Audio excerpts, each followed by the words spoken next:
25 अप्रैल 1971 तत्कालीन भारतीय प्रधानमंत्री इंदिरा गांधी ने एक बड़ी मीटिंग में देश के थल सेना अध्यक्ष से कहा कि पाकिस्तान को सबक सिखाने के लिए जंग करनी पड़े तो करें, उन्हें इसकी परवाह नहीं। इंदिरा गांधी को ऐसा इसलिए कहना पड़ा था क्योंकि उस वक्त भारत के पूर्व में बसा पाकिस्तान का वो हिस्सा जिसे अब बांग्लादेश कहा जाता है, वहां ऐसा कुछ हो रहा था जिसका सीधा असर भारत पर पड़ रहा था।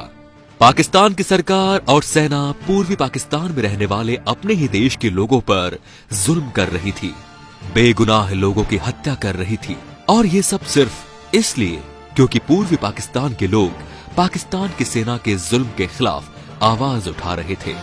उनकी आवाज दबाने के लिए पाकिस्तान ने पूर्वी पाकिस्तान में नरसंहार शुरू कर दिया था। अपनी जान बचाने के लिए लोग वहां से भागने लगे। ये शरणार्थी पूर्वी पाकिस्तान की सीमा से लगे भारतीय राज्यों में पहुंच गए। पूर्वी पाकिस्तान के करीब 10 लाख लोग भारत में शरणार्थी बनकर आ गए।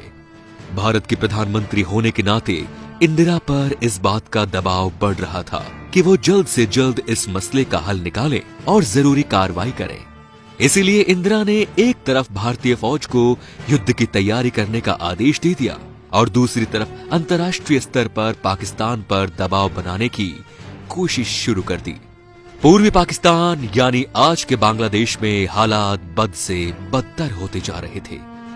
वहां police, paramilitary force, East Bengal regiment और ईस्ट पाकिस्तान राइफल्स के बंगाली सैनिकों ने पाकिस्तानी फौज के खिलाफ बगावत कर खुद को आजाद घोषित कर दिया था। ये लोग भारत से मदद की उम्मीद कर रहे थे। भारत की तरफ से वहां के लोगों को फौजी ट्रेनिंग दी जाने लगी, जिससे वहां मुक्ति वाहिनी सेना का जन्म हुआ। वहीं पाकिस्तान चीन और अमेरिका के दम पर लगातार भारत को उकसा रहा था। नवंबर के आखिरी हफ्ते में पाकिस्तान के विमानों ने बार बार भारतीय हवाई सीमा में दाखिल होना शुरू कर दिया। इस पर भारत की तरफ से पाकिस्तान को चेतावनी दी गई, लेकिन बजाय संभलने के पाकिस्तानी राष्ट्रपति याह्या खान ने 10 दिन के अंदर युद्ध की धमकी दे डाली। पाकिस्तान को उस वक्त यह अंदाजा भी नहीं था कि भारतीय सेना पहले ही अपनी तैयारी शुरू कर चुकी है। इंदिरा के इरादे पक्के थे, युद्ध का माहौल बनता जा रहा था। सवाल ये था कि पहला हमला कौन करेगा। पाकिस्तान भारत की तैयारी का अंदाजा नहीं लगा पाया। 3 दिसंबर 1971 को पाकिस्तानी विमानों ने भारत के कुछ शहरों पर बमबारी करने की गलती कर दी। हमले की खबर मिलते ही इंदिरा सीधे मैप रूम पहुंची, जहां उन्हें हालात का ब्यौरा दिया गया। उस वक्त रात के 11 बज चुके थे।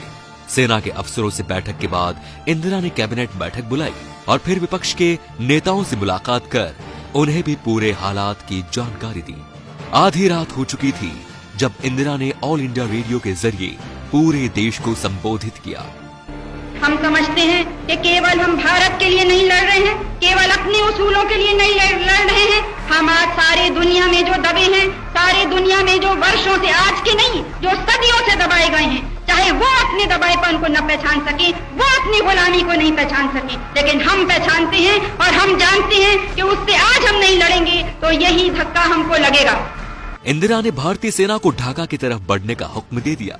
वहीं भारतीय वायुसेना ने पश्चिमी पाकिस्तान के अहम ठिकानों और हवाई अड्डों पर बम बरसाने शुरू कर दिए। भारत की तीनों सेनाओं ने पाकिस्तान की जबरदस्त नाकेबंदी की थी। 3 दिसंबर के हमले का जवाब भारत ने ऑपरेशन ट्राइडेंट शुरू करके दिया। 4 दिसंबर 1971 को ऑपरेशन ट्राइडेंट शुरू हुआ।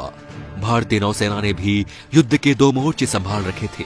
एक था बंगाल की खाड़ी में समुद्र की ओर से पाकिस्तानी नौसेना को टक्कर देना और दूसरा पश्चिमी पाकिस्तानी सेना का मुकाबला करना। 5 दिसंबर को भारतीय नौसेना ने कराची बंदरगाह पर जबरदस्त बमबारी कर पाकिस्तानी नौसैनिक मुख्यालय को तबाह कर दिया। पाकिस्तान पूरी तरह घिर चुका था।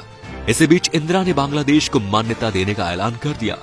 उधर अमेरिका ने पाकिस्तान की मदद के लिए अपनी नौसेना का सबसे शक्तिशाली 7वां बेड़ा बंगाल की खाड़ी की तरफ भेज दिया, जिसके जवाब में इंदिरा ने सोवियत संघ के साथ हुई संधि के तहत उन्हें अपने जंगी जहाजों को हिंद महासागर में भेजने के लिए कहा।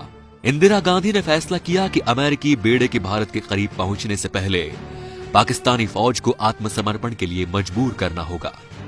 जिसके बाद थल सेना अध्यक्ष जनरल सैम मोनेकशॉ ने तुरंत पाकिस्तानी फौज को आत्मसमर्पण की चेतावनी जारी कर दी। उस वक्त तक भारतीय सेना ढाका को 3 तरफ से घेर चुकी थी। 14 दिसंबर को भारतीय सेना ने ढाका में पाकिस्तान के गवर्नर के घर पर हमला कर दिया। उस वक्त वहां पाकिस्तान के सभी बड़े अधिकारी गुप्त मीटिंग के लिए इकट्ठा हुए थे। इस हमले से पाकिस्तानी फौज के हौसले पस्त हो गए। जनरल नियाजी ने तुरंत युद्ध विराम का प्रस्ताव भिजवा दिया, लेकिन भारतीय थल सेना अध्यक्ष सैम मोनेकशॉ ने साफ कर दिया था कि अब युद्ध विराम नहीं बल्कि सरेंडर होगा। पाकिस्तानी कमांडर नियाजी ने पहले लेफ्टिनेंट जनरल अरोड़ा के सामने सरेंडर के कागज पर दस्तखत किए और फिर अपने बिल्ले उतारे। सरेंडर के प्रतीक के तौर पर नियाजी ने अपना रिवॉल्वर जनरल अरोड़ा के हवाले कर दिया। पाकिस्तान के सरेंडर के साथ ही प्रधानमंत्री इंदिरा गांधी ने ये ऐलान कर दिया। भारत ने सिर्फ 14 दिन में पाकिस्तानी फौज को हथियार डालने के लिए मजबूर कर दिया और इस तरह इंदिरा ने पाकिस्तान को तोड़ दिया, उसके 2 टुकड़े कर दिए। तो दोस्तों, ये वीडियो कैसा लगा हमें कमेंट करके जरूर बताएं और अगर वीडियो पसंद आया तो प्लीज इसे शेयर भी जरूर करें। धन्यवाद।